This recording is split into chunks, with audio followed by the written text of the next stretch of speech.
Soy Jorge Espinosa. Bienvenidos a El Librero, un podcast Caracol Radio. En este episodio nos visita en prólogo Edgar Blanco, un editor y librero colombiano que ahora ha fundado junto a su esposa una editorial independiente que se llama Animal Extinto y que ya tiene 8 títulos en su catálogo. Algunos de esos títulos son memorables y queremos dejarlos a la consideración de ustedes, nuestros oyentes y también los lectores, porque merece la pena hacer un reconocimiento de lo que hacen las librerías independientes. Hablaremos también de Peter Handke y de Olga Tokarczuk, los 2 premios Nobel de literatura que entregaron hace un par de meses. Y hablaremos de ellos a propósito de las lecturas que de ellos ya han hecho tanto Edgar como Mauricio. También recomendamos libros adicionales en esta edición, en este capítulo del Librero. Capítulo 14. El Dodo. Bienvenidos.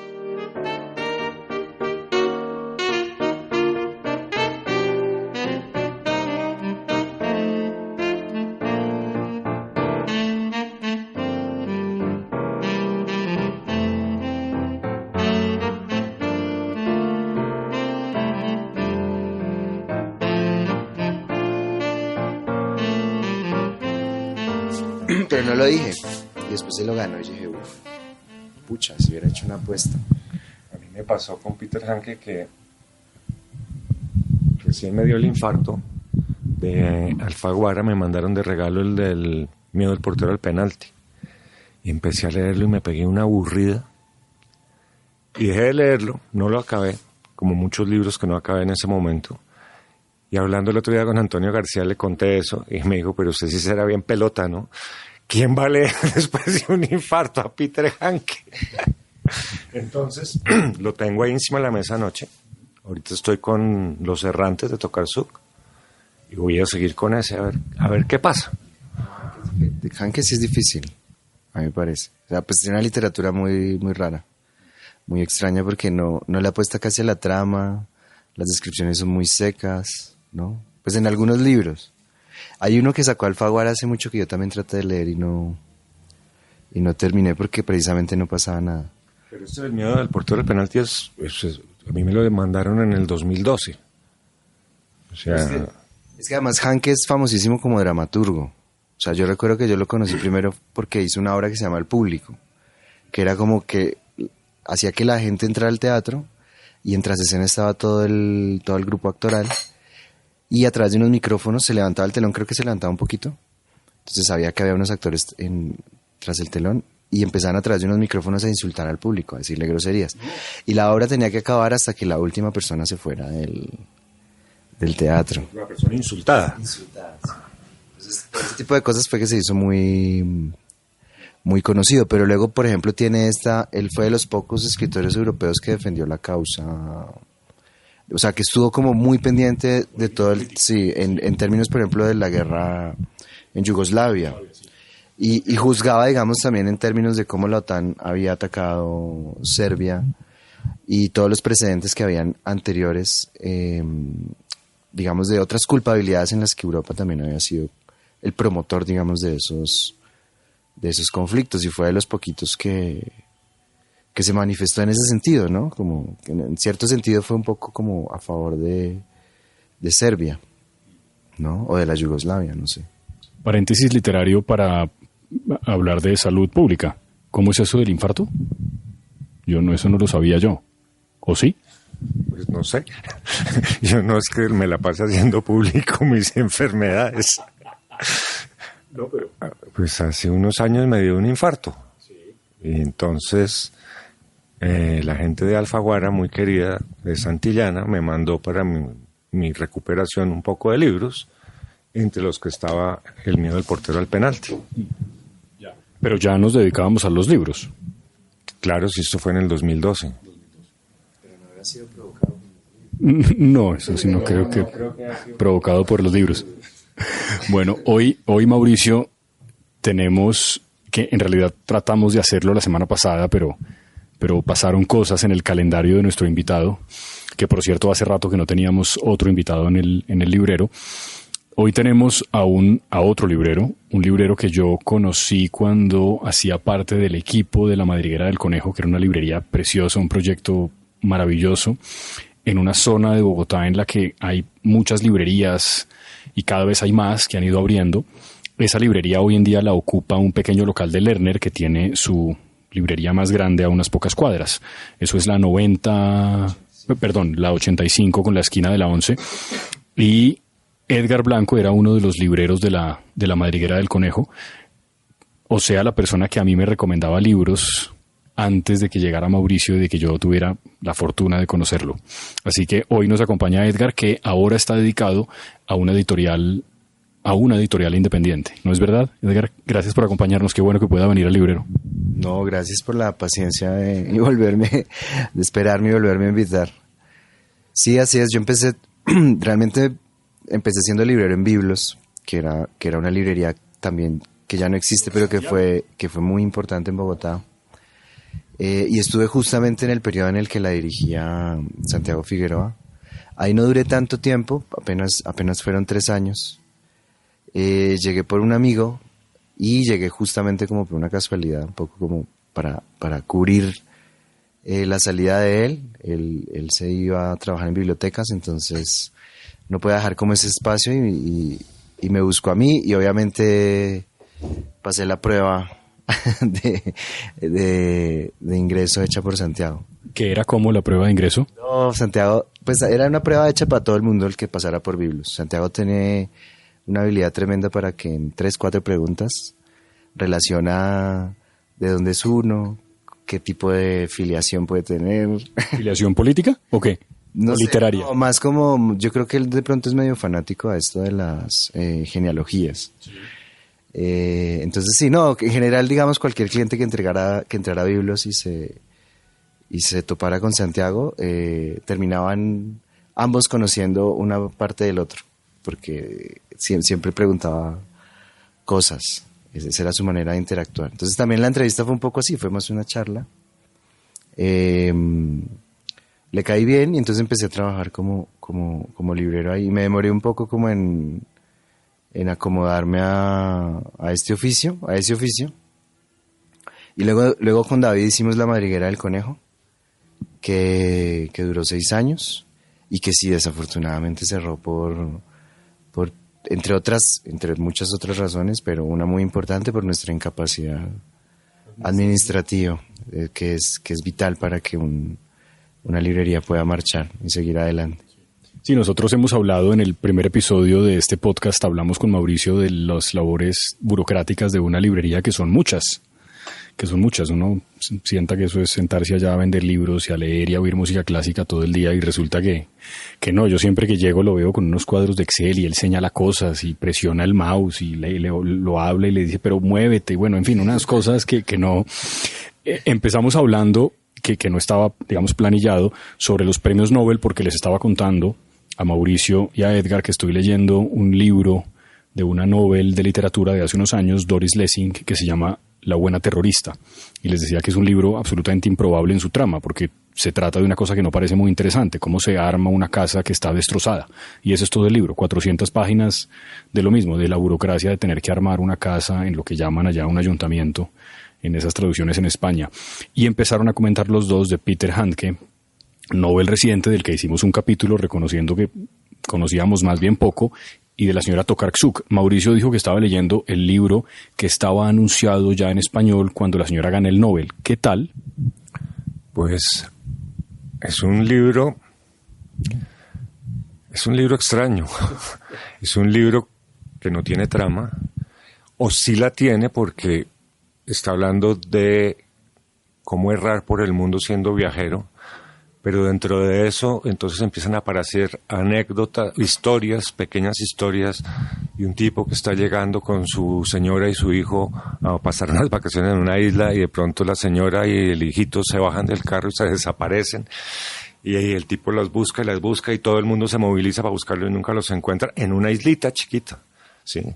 Y después más adelante encontramos la historia de un personaje que se dedica a dibujar, es anatomista, entonces dibuja el cuerpo humano con un detalle impresionante, y así vamos encontrando cosas una mujer que está errando en Rusia, en Moscú, a través de los sistemas de transporte, porque un día decidirse de su casa, o sea, no es la novela que uno está acostumbrado a leer, que tiene pues un comienzo y un final, que va teniendo un desarrollo y van apareciendo personajes y uno va viendo los personajes. Aquí no, aquí son historias sueltas.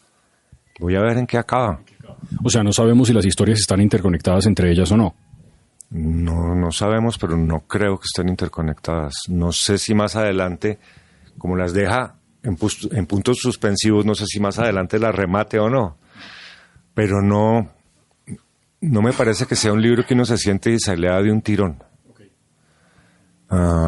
Debe ser que uno está mal acostumbrado.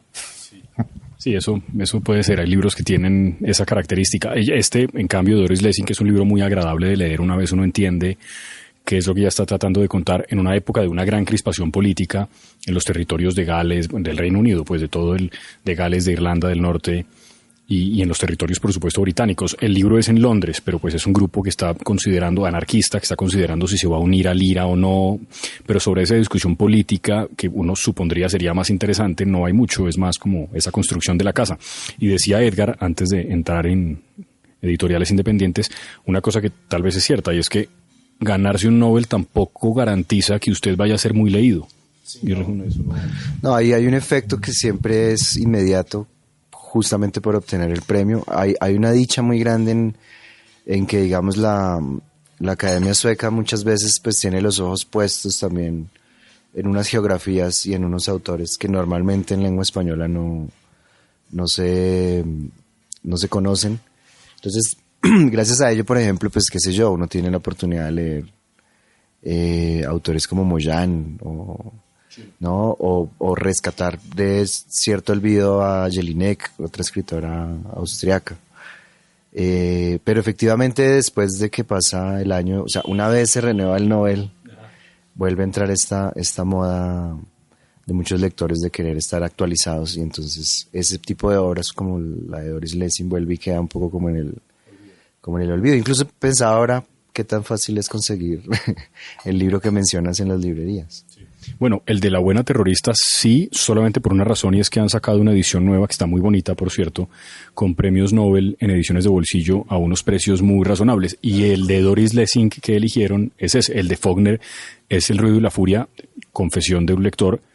No he podido con ese libro. No llego a la página 20 y nunca entiendo qué estoy leyendo. No, ¿estoy loco, Mauricio? No sé. O es un libro con una manera de narrarse que lo reta a uno mucho. Mire, yo creo que Faulkner no es un autor fácil de leer, es un autor sumamente exigente con el lector, pero una vez que uno se deja agarrar por esas exigencias y se entrega a esa exigencia, a mí me parece maravilloso. Y ese libro del sonido y la furia, o el ruido y la furia, tiene varios nombres en las traducciones, a mí me parece maravilloso. Pero si usted se fija, y no sé qué opina Edgar, pero si uno se fija en todas las novelas y cuentos de Faulkner, pues lo que prima es mucho esos monólogos interiores largos, y se acaba el monólogo y engancha con lo que había dicho 40 páginas atrás, por decir algo. Pero me parece, a mí me encanta Faulkner. Bueno, y yo no sobra recordar, cosa que creo que los lectores de García Márquez y de Vargas Llosa sabemos muy bien. Es más, diría yo que no hay tal vez ningún autor latinoamericano del boom que no haga una reivindicación de la lectura de Faulkner para su vida literaria, ¿no? Es como un tipo que leyeron todos de esa época. Sí, yo creo que... Bueno, yo coincido con Mauricio. Yo creo que sí es muy exigente, pero también se disfruta mucho. Ahora, yo cursé la carrera de estudios literarios, por ende... me hicieron creer que hay mucho placer en las cosas difíciles. Entonces, sí, uno como un lector obligatorio, o sea, como al que le toca leer de manera obligatoria muchas lecturas, y sobre todo canónicas, pues hace un esfuerzo adicional muchas veces de resistencia con muchos textos. A mí, por ejemplo, me pasó con Proust, que no es, o no conozco que tenga, digamos, el caso de Faulkner es mucho más conocido en términos de que muchos lectores lo abandonan, o muchos lectores también lo consideran muy difícil, pero con Proust hay, por el contrario, más bien un consenso en que se disfruta mucho, y mi caso particular, en el momento en que lo leí, porque eso también hay que resaltarlo, ¿no? Los libros nunca son el mismo libro, y uno nunca es el mismo lector. Eso, o sea, así tú acabas de leerlo y empiezas a leerlo inmediatamente, tanto la obra como el lector se transforman. Entonces, quizás también...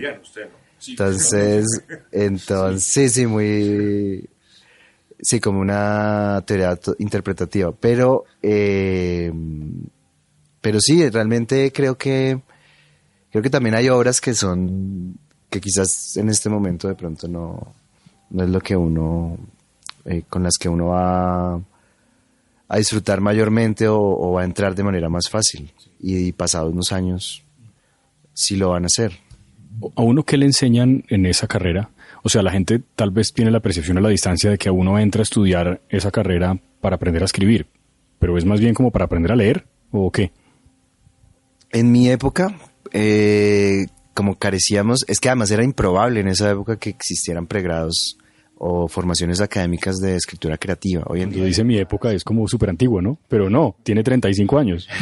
Sí, yo soy muy joven, pero hay que considerar que, y bueno, y eso lo entendemos todos. Incluso estaba pensando justo en este momento la diferencia en lo que era mi trabajo en Biblos con lo que puede resultar ahora un trabajo en una librería. Todo ha cambiado de manera acelerada y rápida, o sea...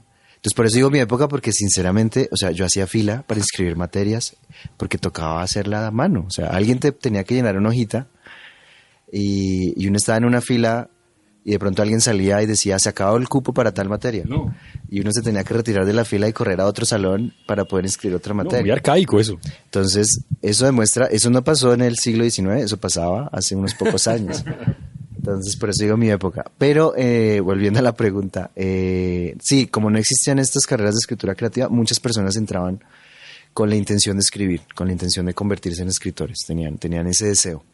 ¿Pero el nombre específico de la carrera era Estudios Literarios? Justo cuando yo entré lo cambiaron. Antes era literato, el título que se obtenía, y se transformó porque parece ser que no entraba como en los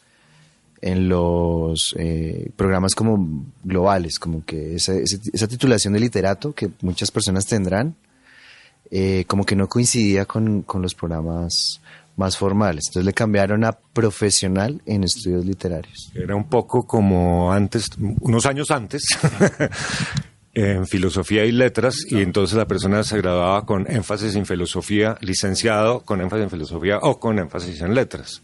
Los Andes ya, por ejemplo, es solo filosofía, o sea, la han separado las facultades. Separó. Y ese interés de muchos por volverse escritores se acababa probablemente a mitad del primer semestre. No solamente porque los profesores, en el caso de la Nacional, insistían mucho en que esa carrera no era para eso, y que no iban a ver, digamos, dentro del programa ninguna materia que les enseñara a hacerlo, pese a que había profesores que eran autores, es decir, recuerdo que había un profesor de teoría que era poeta, había un profesor de literatura latinoamericana que también escribía poesía, en fin. Pero pese a eso se hacía mucho énfasis en que la formación que se nos brindaba en la Universidad Nacional, desconozco los otros programas, eran para convertirse en investigadores, o sea, para trabajar el tema de la historia de la literatura, o en críticos literarios. Es básicamente esa era la formación. Ni siquiera se estaba hablando un poco como de las competencias lectoras.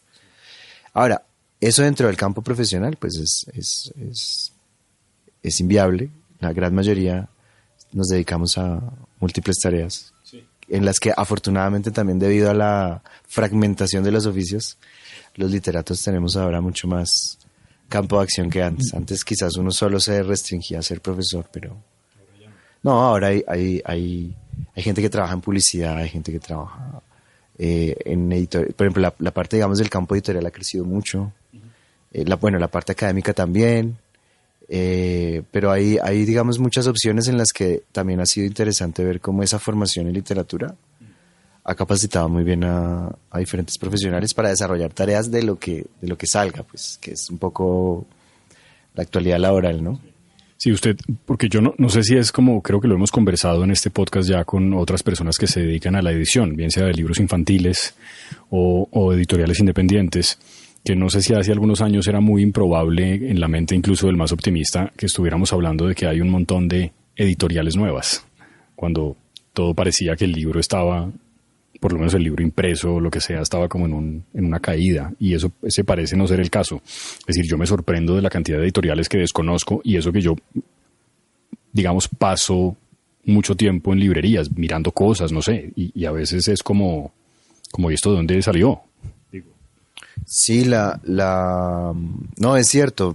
Nosotros, o yo en particular, siempre cuento esta anécdota, y es que justamente cuando trabajaba en Biblos, tenía mucho interés en ver unos libros de dos editoriales que hacían una labor diferente, que eran Laguna y La Silueta. ¿Pero por qué? Porque veía que hacían como unos libritos raros, como que yo entre otras cosas quise llegar a La Silueta porque leía el blog de Lucas Ospina. Me parecía un tipo muy brillante, muy inteligente, y supe que en Laguna había un libro que le habían hecho a él. Entonces, ese era como mi objetivo, o sea, como librero en ese momento, ver la posibilidad de pedir ciertos libros que no conocía que circularan. Me pareció como lo más maravilloso, como poder hacer peticiones a título personal. Y al conocer a los editores tanto de La Silueta como de Laguna, pues la sorpresa fue muy grande al ver que eran pelados como uno y que hacer los libros no era tan difícil. ¿Pero usted se los imaginaba cómo luego? Pues porque uno tiene de alguna manera una relación en la distancia. Eso creo que ya no pasa también, pero en mi época. En mi época, yo siempre veía que los libros, o sea, que llegar a ser un libro o llegar a tener una editorial, primero merecía como un equipo muy grande de personas. Ahora, eso también es evidente, digamos, ahora no tanto, pero antes también era mucho más evidente, que el mercado estaba sobre todo como mayoritariamente proveído por España. Sí. Entonces, ese trabajo editorial español también hacía que uno mirara todavía con mayor distancia la labor editorial. Entonces, yo siempre me imaginaba primero que había que superar, no sé, los 50 años para animarse a decir esto está bueno, esto está malo. O sea, había que tener una competencia lectora y un conjunto de horas leídas muy amplio como para animarse a decir esto está bueno, esto está malo. Y segundo, pues una capacidad económica e industrial que yo no veía que estuviera en el país, como que sentía que necesariamente tenían que ser empresas de verdad muy grandes. Y en cierta medida lo que sucede en Bogotá por ahí en los años 80 responde a eso, porque todavía uno puede visitar Planeta y se da cuenta que es un edificio. Allá en el centro todavía hay una reliquia bellísima que es Plaza y Janés, todavía tiene su nombre, Plaza y Janés, y también es un edificio. Entonces, en ese sentido también esa materialidad me parecía lejana. Yo sentía que se necesitaba gente no solamente culta, sino gente con dinero, un poco como que siempre veía eso como asociado al mecenazgo, tal vez. Ajá. Como gente de verdad con muchos recursos que se les ocurría montar una editorial, por ejercer influencia en sus amigos, o no sé por qué razón, pero lo veía así. Y luego descubre uno que no, que efectivamente muchas de esas editoriales, incluso que uno pensaba que eran empresas muy grandes, detrás de ellas habían equipos muy pequeños. Y que muchos de esos libros que uno había disfrutado y valorado mucho también habían sido hechos de verdad por una o dos personas. Y lo más sorprendente, que habían editoriales hechas por gente muy joven. Cuando yo descubrí Sexto Piso, yo decía, no es posible. Incluso llegué a pensar que el que estaba detrás de Sexto Piso era este editor italiano, Calazo, porque veía que había una similitud en los catálogos de Adelphi y de Sexto Piso, y llegué a pensar, no, eso es una mentira, o sea, esos mexicanos le deben estar pasando una plata, o sea, deben ser unos mexicanos muy fresas. Conspiración de librerías. Pasando una plata a Calazo y él debe estar armando el catálogo, para luego descubrir que no, que efectivamente, y todavía son muy jóvenes, o sea, y es una tremenda editorial. Edgar, usted entonces, ¿qué editorial tiene ahora? O sea, usted sale de La Madriguera del Conejo por las razones administrativas de incompetencia que usted ya contó superficialmente, y luego, ¿qué pasa? O sea, ¿uno cómo da el primer paso para fundar o para hacer una librería, un sello independiente, una edición independiente? Pues a mí me estaba pasando, siendo librero, que tenía el deseo de hacer algo más. Sobre todo porque es que las librerías son una cosa maravillosa, porque de verdad son de los pocos espacios que todavía crean comunidad. O sea, el solo hecho, por ejemplo, que nos hayamos conocido allá contigo y la cantidad de hechos que hay. O sea, ahorita hay autores amigos que en ese entonces no eran autores publicados. Y me siento muy privilegiado de haber sido lector, por ejemplo, de manuscritos de ellos y de ver cómo cómo se esmeraban en su carrera y creían en el criterio de uno, pese a que ellos incluso son mayores que yo y seguramente han leído más que yo, pero confiaban en esos criterios. Entonces yo sentí como el deseo de verdad de ponerme del otro lado, y sobre todo porque quería aprender a hacer libros. Todavía lo quiero hacer. En algún momento mi sueño es, hay una editorial mexicana que se llama Impronta, mi sueño es llegar a ser como ellos, tener una casa con las máquinas y hacer los libros, realmente hacerlos, o sea, desde la composición tipográfica y elegir los títulos y todo, hacerlo. ¿Esos son los negocios independientes o no? Totalmente, sí. Que justamente siento que también la edición en este momento está enfocándose un poco hacia allá. Cada vez hay una mayor cercanía entre quien produce el contenido y quien hace la forma del libro, la producción. Entonces en esa medida, ese deseo por hacerlos me llevó a abrir la editorial, que la abrimos antes de que se cerrara la madriguera. El proyecto arrancó antes. Cuando usted dice abrimos, ¿quiénes son los que abrieron? En ese entonces siempre fue un deseo de libreros, es curioso, entre amigos libreros. El que nos metió la idea en la cabeza de abrir una editorial fue un librero argentino que es amigo muy nuestro, que se llama Martín Lanzón, ahora tiene una librería en Buenos Aires, que trabajó con nosotros en la madriguera. Él estaba haciendo la carrera de edición en la UBA, entonces... ¿En la Universidad de Buenos Aires? Sí, entonces nada, él fue el que llegó a decir que eso era fácil, que no sé qué tal. Pero esas reuniones no pasaban de comer pizza y soñar mucho.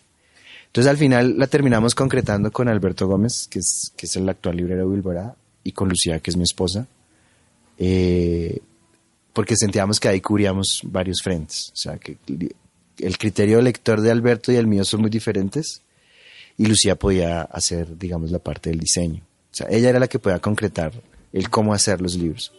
Entonces formamos la editorial los tres. Muy rápidamente Alberto se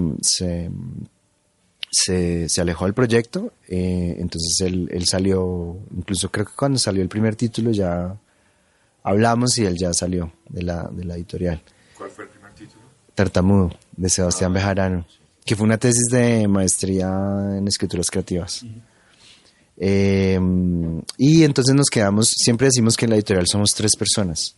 Estamos Lucía y yo, que Lucía es diseñadora industrial de la Nacional, y un tercero que siempre varía. Siempre tenemos como un tercer amigo que cambia para cada proyecto, que es muy necesario porque de lo contrario, siendo yo el que hace como la selección de lo que se publica, se volvería a veces muy monótono. Y a veces yo puedo realmente encapricharme con cosas, porque sí, como nos sucede a todos, ¿no? Entonces esa tercera opinión siempre va a ser muy importante. Entonces, yo quiero hacerle una pregunta. ¿De dónde sale el nombre de Animal Extinto y por qué elige un dodo en su logo? De paso, me parece genial el nombre. Animal Extinto me parece una belleza de nombre. Uy, yo hace poquito, para tratar de responder eso, la embarré en radio, porque aparentemente sonó como muy pesimista y no me pude explicar. Realmente nosotros teníamos claro con Lucía que queríamos un icono para la editorial y queríamos que fuera un animal. Y ahí va un poco como la relación del tema. O sea, mi aprecio muy grande por las editoriales independientes. Hay una editorial independiente española que se llama Abada, que tiene el rinoceronte de Durero. Ese es su sello editorial. Y si uno mira la editorial de Kurt Wolf, es Rómulo y Remo, la lobita. Y si uno mira Feltrinelli, es como un gallito. Y si uno mira, bueno, en fin, Ático, que era una ballenita. Entonces, queríamos eso.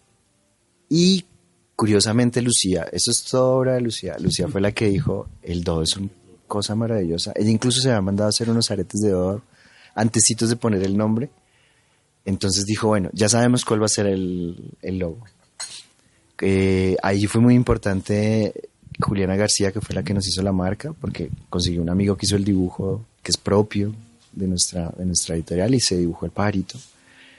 Y ya teniendo el pajarito, Lucía también fue la que en algún momento tuvo como la chispa de decir Animal Extinto. Uh-huh.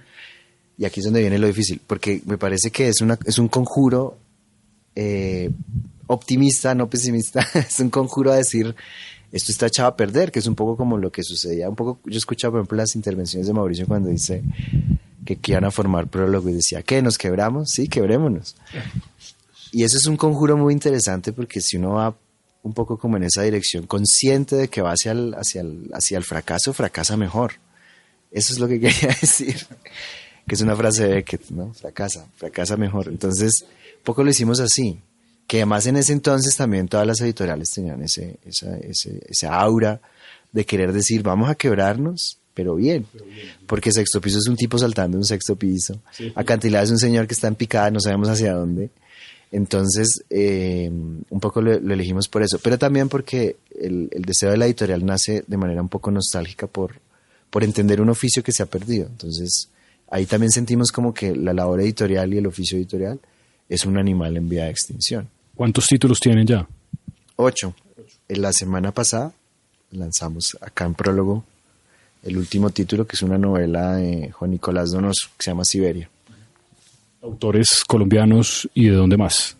Sí, el proyecto nuestro es sobre todo publicar obras en literatura. Tenemos como una colección de ficción y el deseo sobre todo ir completando un mapa latinoamericano de voces que muchas veces no se conocen y que son muy importantes como para hacer una revisión como al proyecto de imaginación de naciones y de sociedades en América Latina, y ahí entonces vamos rescatando autores. Ahí solo hemos hecho el rescate de Juan José Morosoli, que es un cuentista extraordinario uruguayo. Y de otra parte, ir dándole como una especie de contrapunto a lo que se está haciendo en literatura colombiana contemporánea. Entonces vamos publicando autores nuevos y obras inéditas,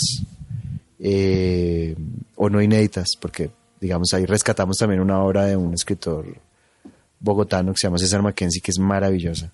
Entonces, haciendo un poco de contrapunto en que el lector pueda tener un panorama más rico de la literatura colombiana. Entonces ahí tenemos autores colombianos y latinoamericanos. César Mackenzie. ¿Y qué escribió? Hizo una novela que se llama Las 19 Naguas, en la que se propone como averiguar cómo sería la sociedad bogotana al finales del 19. Y usa ese periodo de la regeneración, o sea, ese momento en el que Colombia, Bogotá particularmente, empieza a crecer como ciudad y ideológicamente empieza a cerrarse también, como que se empieza a volver todavía más conservador. Y lo trata de contar desde un hecho totalmente imaginativo de una familia que comete que guarda un secreto por unas acciones bastante macabras. Pero a partir de ahí trata de revelar cómo era el comportamiento y cómo era la manera de pensar de esa sociedad. Mauricio ha traído a la mesa el libro, ¿este es el uruguayo? ¿El cuentista uruguayo? Sí, qué bonita edición, por cierto. La edición es preciosa, la portada es linda, el dodo se ve precioso caminando. El libro es extraordinario, es un libro de cuentos absolutamente extraordinario. Yo quedé muy sorprendido cuando lo leí y no he parado de leerlo ni de venderlo. Yo tal vez conté la anécdota del peruano que un día llegó a la librería y me dijo que si venía en una misión, que él era de la Armada Peruana, que iba a una misión al Amazonas, que le recomendaron unos libros porque iba a estar 3 meses en el Amazonas en esa misión. Yo le recomendé varios libros y le recomendé Tierra y Tiempo. Se los recomendé muy especialmente. Y bueno, se fue el peruano y pasó el tiempo y un día apareció en la librería otra vez. Y me dijo, vengo a darle las gracias por el libro que me recomendó de Tierra y Tiempo, pero le quiero decir que es que no siento que me lo haya recomendado, sino siento que usted me lo regaló. Muchas gracias. Una maravilla. Bueno, entonces cerremos con esa recomendación, Edgar, de ese libro de cuentos. El cuento es un género extraordinario que por alguna razón los lectores a veces no leen lo que deberían. Yo creo que una gran manera de acercarse siempre a un lector, a un autor, es leyendo algo de sus cuentos, y cuando los cuentos están bien escritos y cierran como tienen que cerrar, es un género perfecto, un género que es extraordinario, y la edición de verdad está muy bonita. ¿Este autor existe? ¿Vive? ¿Está en Uruguay? No, es un autor un poquito más joven que Quiroga, pero es contemporáneo a Quiroga. O sea, realmente es... el año Borges. Sí, también. Y es de la muerte de Nietzsche. Sí. ¿No? 1900, creo. Sí. Sí, no, es un escritor uruguayo que curiosamente no sé por qué, digamos, no ha tenido la suficiente divulgación en América Latina, porque me parece que, a ver, autores como Netti, autores como Felisberto, incluso autores como Lebrero, o sea, a quienes disfrutamos, digamos, la lectura de estos autores uruguayos, fácilmente podemos reconocer en los cuentos de Morosoli ese germen, o sea, el hallazgo de la fuente, pues, de dónde salen muchos de los temas y sobre todo de la manera de narrar de esos autores. Nosotros lo leímos por Eve Ujar, por recomendación de Eve Ujar, y sinceramente, además es divertida la anécdota porque el libro que encontramos, esta edición que encontramos en biblioteca, estaba en la biblioteca de Honda, la pedimos a través de la Luis Ángel Arango. ¿De Honda? ¿Y cómo llegaría allá? No, ni idea, por los caprichos bibliotecarios. El caso es que al abrirlo, o sea, yo recuerdo como que, no sé, leí un cuento al azar y es de esas sorpresas que te hacen sentir que encontraste, ¿verdad?, un tesoro. Que uno encuentra algo y no quiere soltarlo. Y sin temor a decirlo, es de los pocos libros de cuentos en los que además todos los cuentos están como en el mismo nivel. Obviamente hay unos que se destacan por encima de otros, pero nunca tienen como ese... No hay cuentos que caigan en valor, digamos, como suele suceder en ciertas antologías. Ese es un libro póstumo, además. Es el último libro que escribió y que, digamos, que organizó Juan José Morosoli en vida y se publica después de su muerte. Y decidimos, pues, de publicarlo. Era apenas obvio que teníamos que hacerlo y nos sentimos de verdad muy felices de que nuestra edición haya gustado tanto, entre otras por la lindísima labor que hacen personas como Mauricio de seguirlo recomendando. Y no sé, hay por ejemplo una edición chilena de Laurel. Andrea Palet es para mí como la guía, pues el faro, y yo sí me siento muy orgulloso y chicaneo decir que ella conoció este libro por nosotros y se animó también a publicarlo en Chile. Sí, gracias a que lo leyó acá en Colombia en nuestra edición. Entonces, realmente la invitación es a conocerlo, a leerlo. No necesariamente en nuestra edición, cuentos de él se encuentran en internet. Evidentemente es mucho mejor tener el libro. Pero sobre todo la invitación es a leerlo. Creo que además nos reconecta con una manera de ver el mundo y de ver como lo que sucede en el campo.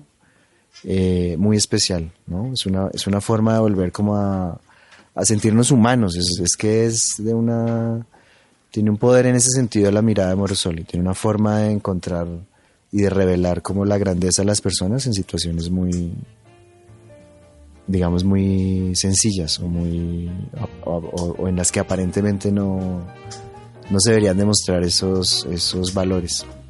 Pues Edgar, gracias por venir otra vez a Prólogo y al Librero. Este libro, además de verdad que la edición está muy bien y bueno, gracias por venir. Ojalá pueda volver cuando publique otra cosa que nos quiera contar. Esto es suyo también. Gracias, Edgar. No, gracias a su merced por la invitación y a Mauricio. También conocido por los lectores como el viejo Cascarrabias.